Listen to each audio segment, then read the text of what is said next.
Hello, dear student. I am your mathematics sir. I hope you all are right. मैं आपको mathematics and statistics standard 11th का mathematics पढ़ाऊँगा, जिसमें से हम part 1 को स्टार्ट करने वाले हैं। देखो, लास्ट ईयर अभी आपने तो 10th स्टैंडर्ड पास आउट किया है, तो आपको पता नहीं है बुक्स का कवर किस तरह से दिखाई देता है, क्योंकि लास्ट ईयर में 2019 में कोर्स चेंज हुआ था। जब आप मार्केट में जाओगे तो आपका बुक का कवर इस तरह से आपको दिखाई देगा, पार्ट 1 का। देन पार्ट 2 खरीदेंगे, जैसे हम पार्ट 2 स्टार्ट करेंगे तो मैं बताऊंगा किस तरह से उसका बुक का कवर दिखता है। सो हम देखते हैं कि जो मैथमेटिक्स एंड स्टैटिस्टिक है, इसमें कौन से चैप्टर आपके कंसिस्ट किए हुए हैं या इंक्लूडेड किए हुए हैं। सो जो फर्स्ट चैप्टर है उसका नाम है angle and it's measurement. Angle and it's measurement means हमें इस चैप्टर में पढ़ना है कि एंगल किस तरह से फाइंड आउट करते हैं और उसका मेजरमेंट किस तरह से हम कर सकते हैं। देन जो सेकंड चैप्टर है वो है ट्रिगोनोमेट्री फंक्शन। ट्रिगोनोमेट्री फंक्शन में हमें साइन, अगर साइन की वैल्यू दी है तो देन कॉसेक कैसे निकाल सकते हैं, देन सेक कैसे निकाल सकते हैं, उसमें से हम ट्रिगोनोमेट्री फंक्शंस के बारे में पढ़ेंगे। देन जो आपका थर्ड चैप्टर है वो है trigonometry function of compound angle and factorisation formula. Compound angle का मतलब होता है इसमें दो एंगल आपको दिए रहेंगे, ए और बी। जैसे कॉस ए और बी का क्या फॉर्मूला होगा, साइन ए और बी का क्या फॉर्मूला होगा, देन उसका फैक्टराइजेशन फार्मूलेस क्या होंगे। हमें इस चैप्टर में पूरे के पूरे फार्मूलेस के बारे में पढ़ना है। देन आपका जो फोर्थ चैप्टर है वो है डिटर्मिनेंट एंड मैट्रिसेस। सबसे इंपॉर्टेंट चैप्टर जो आपको 12th स्टैंडर्ड में भी मिलेगा और 11th स्टैंडर्ड में भी आपका इंक्लूडेड किया हुआ है। ये जो चैप्टर है वो दो पार्ट्स में किया गया है, determinant and matrices. Last year में यानी 2018 में ये दोनों चैप्टर क्या थे, अलग अलग थे। देन हमें जो फिफ्थ जो चैप्टर पढ़ना है वो है स्ट्रेट लाइन। स्ट्रेट लाइन भी आपका 12th स्टैंडर्ड में आपको पढ़ने को मिलेगा। स्ट्रेट लाइन आपके लिए बहुत इंपॉर्टेंट है। इस लेसन में हम पढ़ेंगे किस तरह से हम जो स्ट्रेट लाइन की इक्वेशन हम लोग फाइंड आउट कर सकते हैं। देन आपका जो सिक्स्थ चैप्टर है वो है सर्कल। सर्कल में हमें क्या करना है, वहाँ पर देखेंगे हम किस तरह से ट्रिगोनोमेट्री को फाइंड आउट करना सीखेंगे या सर्कल की इक्वेशंस हम देख सीखेंगे। देन चैप्टर नंबर 7 में हमें पढ़ना है कोनिक सेक्शन। उसमें हमें क्या करना है, different different conic section, triangles वगैरह फाइंड आउट करना है। Then chapter 8 measure of dispersion.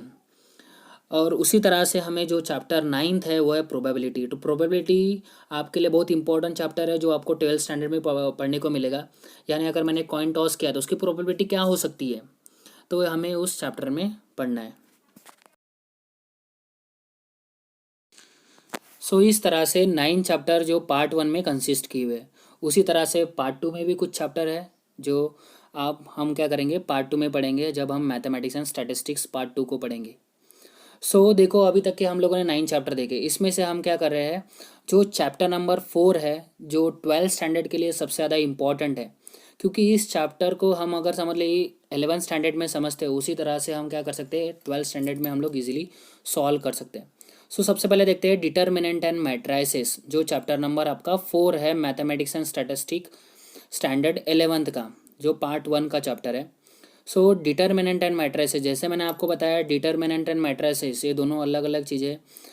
Determinants और मैट्रिसेस उनमें ज़्यादा कुछ डिफरेंस है नहीं, लेकिन सॉल्व करते समय हमें वो डिफरेंस को याद रखना है। एक्चुअली डिटर्मिनेंट्स क्या होता है और मैट्रिसेस क्या होता है, जैसे जैसे हम इसका इंट्रोडक्शन पढ़ेंगे वैसे वैसे मैं बताऊंगा कि डिटर्मिनेंट और मैट्रिसेस में क्या डिफरेंस होता है। डिटर्मिनेंट एंड मैट्रिसेस में हमें पढ़ना है definition and expansion of determinants. Then उसके बाद हमें पढ़ना है minors and cofactors,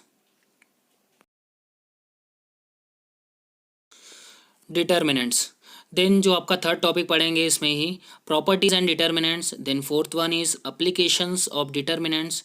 then introduction and type of matrices. देखो अभी यहाँ तक के डिटर्मिनेंट्स पढ़े 4 टॉपिक्स, देन 3 टॉपिक्स आपको दिखाई दे रहे हैं। वो है introduction, type of matrices, then operation on matrices, यानी किस तरह से हम मैट्रिसेस के ऊपर ऑपरेशंस कर सकते हैं। Then properties of related matrices, यानी कौन से प्रॉपर्टीज़ जो मैट्रिसेस के ऊपर हम अप्लाई कर सकते हैं, यार कौन से प्रॉपर्टीज हम मैट्रिसेस को सॉल्व कर सकते हैं। हम सबसे पहले क्या करते हैं, डिटर्मिनेंट एंड मैट्रिसेस का इंट्रोडक्शन देते हैं। कभी भी हम किसी भी चैप्टर को पढ़ने से पहले हमें उसका इंट्रोडक्शन पता होना चाहिए, क्योंकि चैप्टर में एग्जैक्टली क्या दिया है, उसका अप्लीकेशन कहाँ पर है। क्योंकि हमने मैथमेटिक्स तो पढ़ लेते हैं लेकिन उसका अप्लीकेशन हमें पता नहीं होता है। इसलिए सबसे पहले देखते हैं कि उसका इंट्रोडक्शन एग्जैक्टली क्या है। देखो, we have learn to solve simultaneous equation. हम लोगों ने साइमल्टेनियस इक्वेशन सॉल्व किया है। साइमल्टेनियस इक्वेशन क्या होता है, जिसमें क्या होते हैं दो वेरिएबल्स होते हैं, जिसमें से हमने एक्स और वाई को फाइंड आउट करना लास्ट ईयर में हमने सीखा था। Then we will now learn more about the determinants because they are useful in engineering application and economics। हमें इस साल क्या करना है, डिटर्मिनेंट्स को पढ़ना है जो क्या है इंजीनियरिंग एंड इकोनॉमिक्स। देखो हमें ये तो पता चल गया कि डिटर्मिनेंट इंजीनियरिंग एंड इकोनॉमिक्स में यूज़ होता है।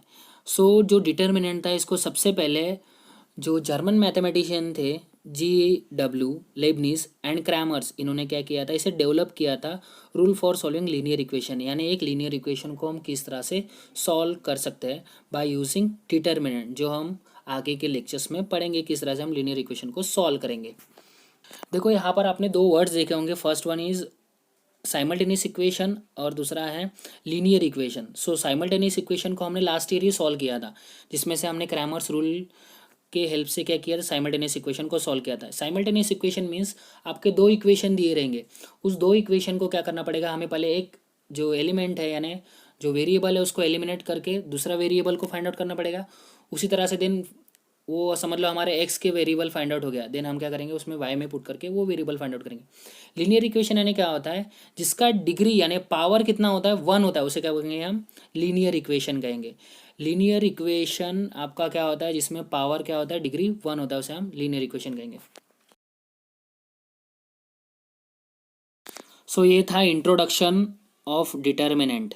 सो सबसे पहले हम देखते हैं जो डिटर्मिनेंट है उसके डेफिनेशन क्या होगी। डेफिनेशन आपको देखो इस तरह से दी है, a determinant of order 3 is a square arrangement of 9 element enclose between 2 vertical bar, the elements are arrange in 3 rows and 3 column as given below.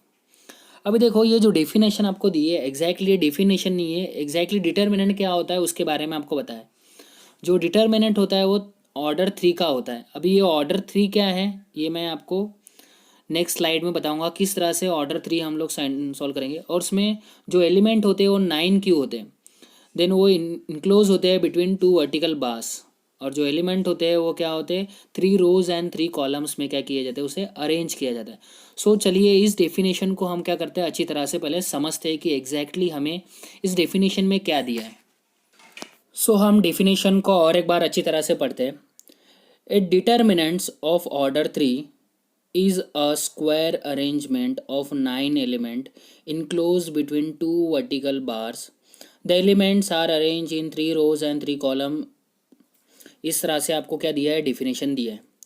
इस डेफिनेशन में आप देखोगे हम क्या करते हैं, सबसे पहले इसको एक वन वन सेंटेंस में यानी इसे क्या करते हैं सेग्रीगेट करते हैं।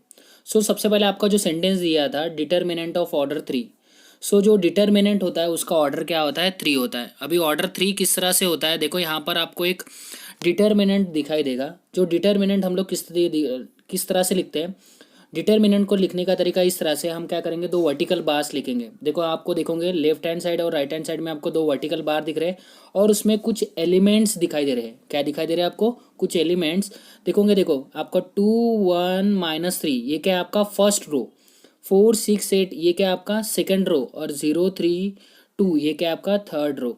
यानी आप देखोगे यहाँ पर आपके कितने रोज दिए हैं, यहाँ पर 3 रोज दिए हैं, first second and third rose.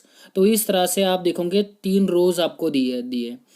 Then उसी तरह से क्या होते हैं, आप अगर अच्छी तरह से देखोगे अगर 3 रोज दिए हैं, देन उसी तरह से आपको 3 कॉलम्स भी दिए रहेंगे, 2 4 0 1 6 3 देन -3 8 2।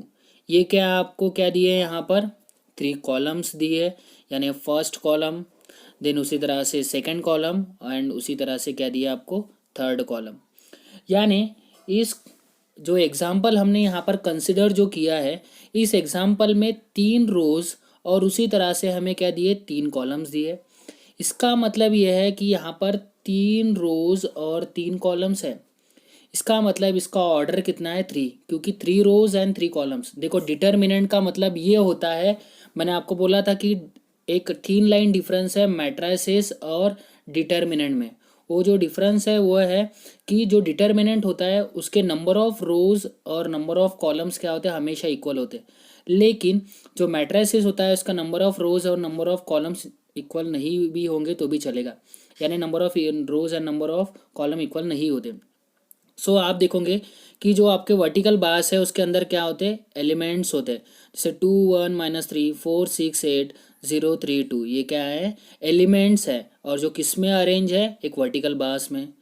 सो इसी तरह से हम क्या करते हैं, सबसे पहले देखते हैं कि जो डेफिनेशन में लिखा था उसे और अच्छी तरह से पढ़ते हैं। सो डेफिनेशन में देखोगे, ए डिटरमिनेंट ऑफ ऑर्डर थ्री, यानी जो आपका डिटर्मिनेंट दिया था वो उसका ऑर्डर कितना था, थ्री, क्योंकि उसमें number of rose and number of columns कितने थे, थ्री थे। देन वो एक स्क्वायर अरेंजमेंट था जिसमें कितने एलिमेंट्स थे, 9 एलिमेंट्स थे। और वो 9 एलिमेंट्स किस में अरेंज थे, एक वर्टिकल बार में थे, जिसमें 3 रोज थे और उसी तरह से कितने कॉलम्स थे, 3 कॉलम्स। सो इस तरह से हमने क्या किए, किसकी डेफिनेशन को पढ़े, हमने डिटर्मिनेंट के डेफिनेशन को पढ़े कि डिटर्मिनेंट क्या होता है, एक स्क्वायर अरेंजमेंट होता है जिसमें कुछ एलिमेंट्स अरेंज किए जाते हैं, जिसमें नंबर ऑफ रोज और नंबर ऑफ कॉलम्स क्या होते हैं, इक्वल होते हैं। सो हमने चैप्टर नंबर 4 को स्टार्ट किया। चैप्टर नंबर 4 में हमने डिटर्मिनेंट एंड मैट्रिसेस को स्टार्ट किया। उसमें हमने देखे कि टॉपिक उसमें इंक्लूडेड है। देन उसका हमने इंट्रोडक्शन पढ़ा। देन इंट्रोडक्शन पढ़ने के बाद हमने डिटर्मिनेंट की डेफिनेशन पढ़ी। और डेफिनेशन में हमने ये पढ़ा कि एग्जैक्टली ऑर्डर यानी क्या होता है, और उसी तरह से उसमें कितने नंबर ऑफ रोज होने चाहिए, कितने नंबर ऑफ कॉलम्स होने चाहिए। अगर नंबर ऑफ रोज 2 है, उसी तरह से नंबर ऑफ कॉलम्स 2 है, तो यानी उसका ऑर्डर कितना हो जाएगा, उसका ऑर्डर हो जाएगा 2। सो इस तरह से हम लोगों ने अभी तक ये पढ़ा हुआ है। सो जो हमारा नेक्स्ट वीडियो होगा उसमें हम पढ़ेंगे कि किस तरह से हम किसी भी डिटर्मिनेंट की वैल्यू को फाइंड आउट कर सकते हैं, जिसमें हम 2/2 डिटर्मिनेंट और 3/3 डिटर्मिनेंट को सॉल्व करेंगे। सो आपका होमवर्क ये है कि आपको क्या करना है, सबसे पहले एक बुक बनानी है जिसमें आपको डिटर्मिनेंट एंड मैट्रिसेस टॉपिक लिखना है और उसके डेफिनेशन को आपको लिखना है, जिसमें मैंने जो जो टॉपिक इस वीडियो में बताया वो आपको लिखना है। Thank you.